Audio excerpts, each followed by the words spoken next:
आज़ाद मैदान में शेतकारियों का उपोषण चल रहा है। सरकार से रखी बड़ी मांगे। लोकमित्र इंदुराव सर, आपण उपोषणाला आझाद मैदानावर बसले, काय कारणास्तव आपण उपोषणाला बसले आहात? मुरबाड तालुक्यातील भात खरेदी हंगाम 2020-21 मधील 500 शेतकरी बोनस पासून वंचित राहिले।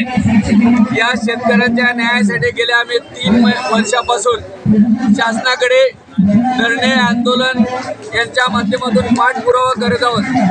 आज या ठिकाणी आम्ही स्वराज्य भात उत्पादक शेतकरी संघटना यांच्या वतीने माझ्याबरोबर आदरणीय दत्तात्रय पांडुरंग भोईर, मान्य पांडुरंग नागोजी दुधाळे, सुधाकर गोपाळ शेळके, बाळकृष्ण लक्ष्मण आरड, मनोज दोंडू शेळके, भास्कर विठ्ठल बांगर, भास्कर आनंद शिर्के शिंदे, दशरथ शंकर भोईर आणि नारायण शांताराम चौधरी व अन्य शेतकरी आम्ही या ठिकाणी आज बेमुदत उपोषणाला बसलेलो आहोत। आमची मागणी अशी आहे की 2020-21 मध्ये शेतकऱ्यांचा कोणताही दोष नसताना त्यांना बोनस पासून वंचित राहिलेले त्यांना शासनाने बोनस द्यावा।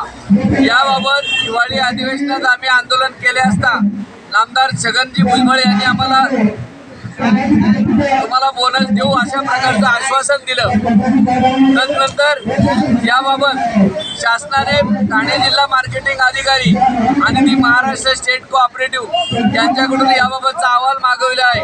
तो अहवाल शासनाकडे आलेला आहे, तरी शासनाने याबाबत लवकरात लवकर निर्णय घेऊन विलंब न लावता 500 शेतकऱ्यांच्यावरील अन्याय दूर करावा अशी मी शासनाला व मान्य नामदार एकनाथ शिंदे, छगन भुजबळ वित्तमंत्री यांना विनंती करतो।